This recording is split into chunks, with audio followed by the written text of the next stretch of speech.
접속사와 상관없어 오라고 그랬는데 and나 but이나 or나 for나 so 같은 것을 같은 위치의 말을 이어준다 그래서 그 말을 줄여서 어렵게 등위 접속사라고 합니다. 등위 접속사란 말은 무슨 말이냐면 앞에 말과 뒤에 말에 이어주는 말이 비슷해야 돼요. 즉 A하고 B가 명사 A하고 B가 형용사 또는 A하고 O가 동사 이런 식으로 앞에 있는 품사하고 뒤에 있는 품사가 똑같아야 된다는 것이기 때문에 초등학생들이 미국에서 글을 쓸 때 선생님들이 굉장히 말을 많이 하는 조건 중에 하나가 A, B, N듯입니다. 그래서 3개 이상을 연결해서 쓰면 너무 글이 길어지니까 웬만하면 3개에서 잘라라 라고 해서 A, B, N듯이 이렇게 쓰라고 많이 시키고 배우게 되는데 이때 A하고 B하고 C의 모양을 같은 모양이나 같은 구조로 맞춰야 되죠. 이거를 선생님들이 병렬 구조라고 부릅니다. 어제도 한 학생 글을 한글로 쓴 거를 고쳐줬는데 흔히 말하는 이제 비문이랑 생기거든요. 즉 내가 생각했던 소설의 주제는 많이 차이가 있었고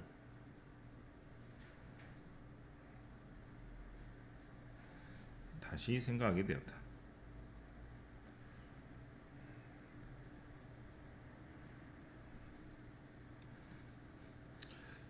이 문장의 주어는 뭐예요?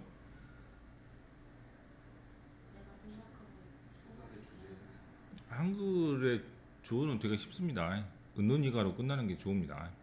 영어는 좀 어렵고 영어는 이제 주어 자리를 찾기가 중학교 때는 쉬워도 고등학교 좀 어려우니까 이게 주어죠. 맞습니까? 맞습니까? 이게 비문이죠. 이게 비문이라고. 이제 내가라고 생각을 해갖고 이게 주어라고 생각을 하면 당연히 생각이 되었다 이런 식으로 끝나도 될 것 같은데 막상은 소설의 주제가 주어잖아요. 그럼 소설의 주제가 차이가 있었다라는 게 전체 내용이잖아. 그렇지?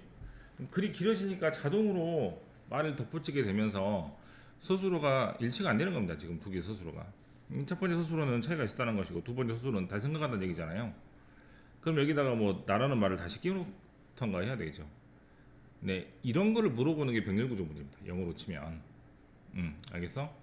그래서 이제 and나 but이나 or가 여기 중간에 끼어 들어간다고 치면 뭐하고 여기랑 여기랑 맞춰야 되잖아요. 그죠? 근데 이제 여기랑 여기가 안 맞으니까 이게 문제가 생기는 것이므로 글을 쓰다 보면 이렇게 서술어가 일치하지 않는 경우가 한글도 굉장히 많이 있지만 당연히 영어도 그렇겠죠. 그래서 이거를 맞추라는 것이 병렬구조 문제에서 잘 낸다고 생각하면 돼요.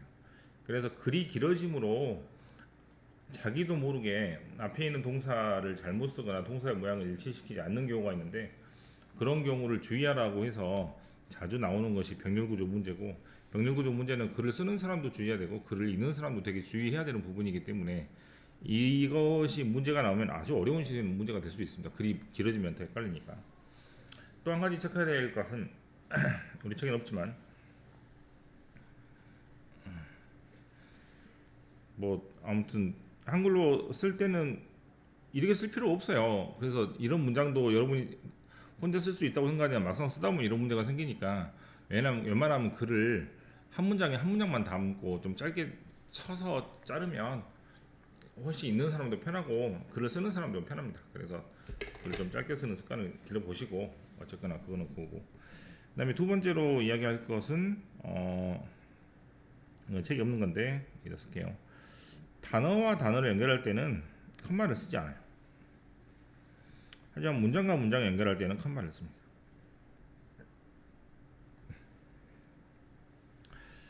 항상 제가 독해할 때 1번, 2번, 3번하고 A, B, C 막 이렇게 구별하지 않습니까? 그죠? 그거 하는 이유가 뭐야? 열거를 할 때 1번, 2번, 3번이 딱 잡히면 그때는 1번, 2번, 3번 해석을 해주면 돼요. 근데 그거 없이 줄기차게 막 읽다 보면 엔드가 어디로 연결하는 부분이 잘 모를 때가 있고, 그거는 저도 마찬가지예요. 나도 글을 읽을 때 엔드가 어디랑 연결되지 그거 되게 헷갈릴 때 많으니까 그 구조를 먼저 파악하고 하면 좋은데, 선생님들은 대부분 이 1번, 2번, 3번에 열거하는 부분을 정리하지 않고, 제가 알기로 되게 뭐 명사들, 형사들, 부사들 그말 많이 구분하죠. 네, 실은 그것보다 훨씬 중요한 건 엔드로 연결되는 부분이 어떤 것인지를 잘 파악하는 건데, 컴마가 있고 없고로 판단하면 제일 편합니다. 그래서 컴마가 있으면 뭐가 된다고? 컴마가 있으면 뭐라고? 새로운 문장이 시작하는 거예요. 그럼 아주 편해지죠. 그리고 확 끊어서 읽게 됩니다. 그럼 여기는 지금 엔드나 버시나 오 앞에 컴마가 있어요, 없어요?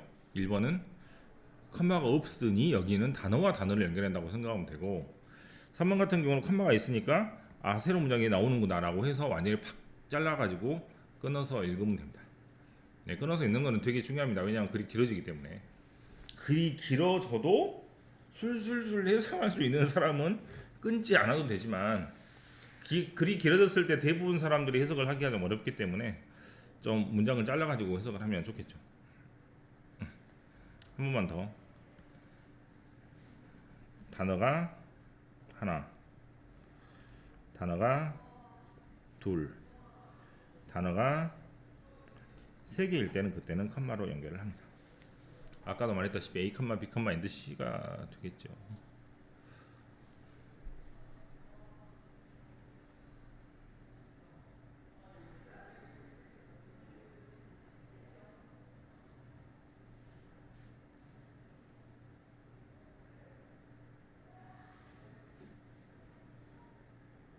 자, 이쪽으로 다시 와서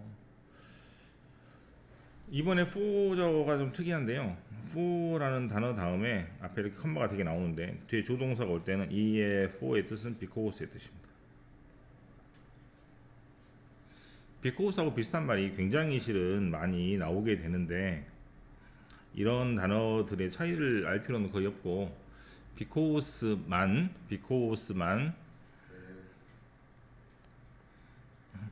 A 때문에 B가 생기는 거고 A가 없으면 B가 생기지 않는 경우를 말합니다. 직접적인 원인이에요. 직접적인 원인. 공부를 안 해서 점수가 떨어졌다 하고,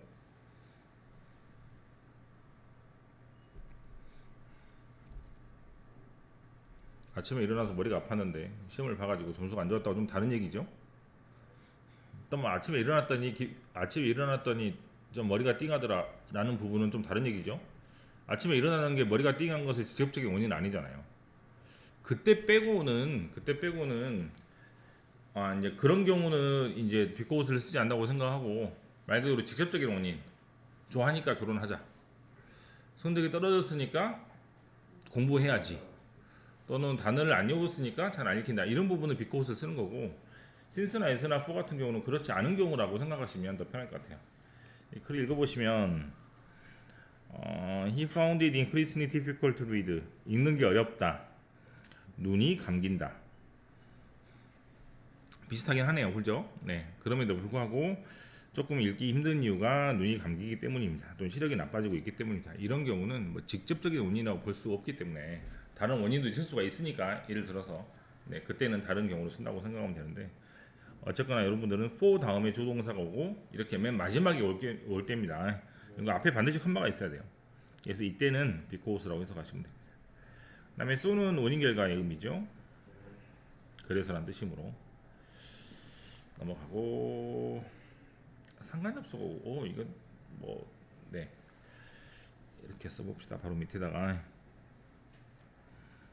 both A and B, A, B 둘 다, not only A, but also B, A, B, A뿐만 아니라 B, either A or B, A 또는 B, neither A nor B, A도 아니고 B도 아니고, 또 뭐가 있죠? 또 없나? 우선은 그러고 뜻을 알아보면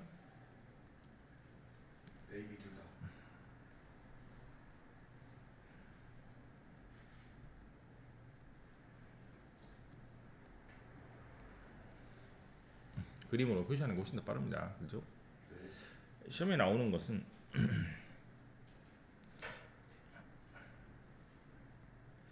1번은 무조건 복수 취급하겠죠.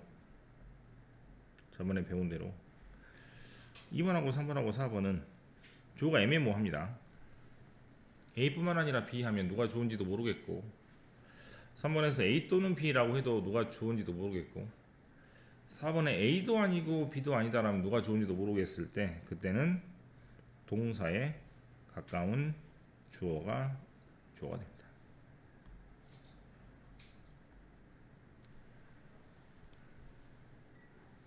예를 들어서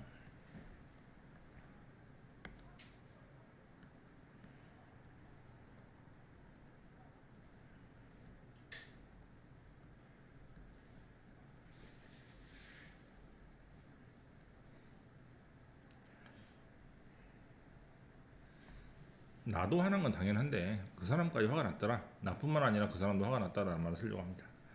1번 M, 2번 A, 3번 is. 뭘 쓰면 돼요? 나돈니 A, 버돌소 B일 때 누가 좋은지 모를 때는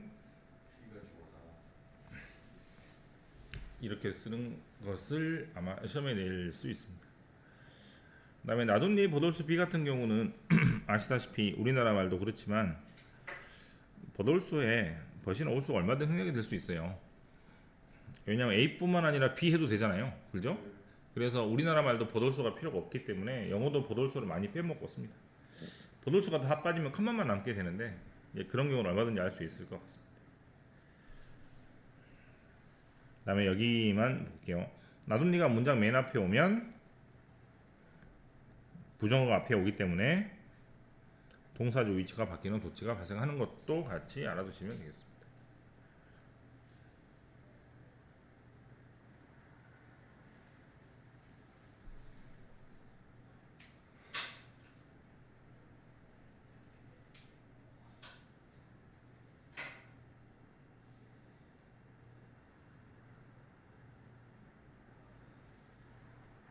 자, 문제를 볼까요?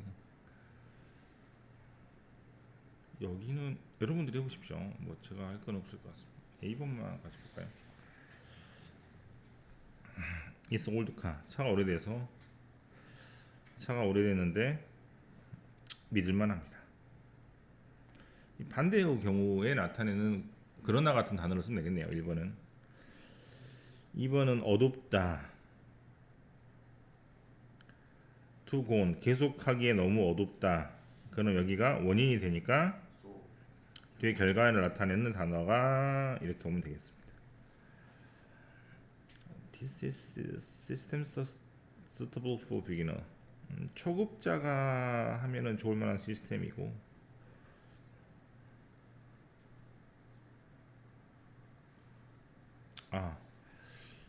both A and B 하고 비슷한 말이 A and B alike인데 지금 이거는 두 번째 나오는 것 같아요.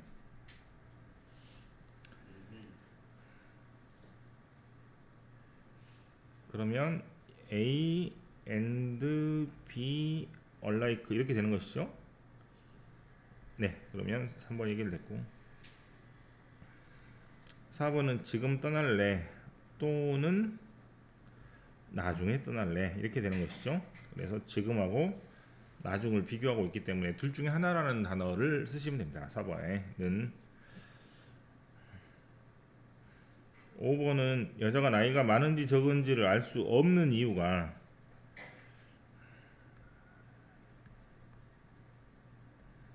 그 여자를 한 번도 보지 못했기 때문입니다. 이 영어 문장이 참 이상하네요. 당연히 모르지. 한 번도 안 봤는데 하나만 한 소리를 하고 있습니다. 그래서 이건 해석 문제이기 때문에 A번, 1번부터 5번은 천천히 해석을 해보면서 앞에 문장과 뒤에 문장이 어떤 식으로 이어지는지를 판단해서 A를 고르시고, B는 지금 할 필요가 없을 정도로 굉장히 쉽습니다. 왜냐하면 옆에 이런 단어를 가지고 답을 고르시면 될 것 같아요. 네, 그리고 C는 여러분들이 한번 해보시면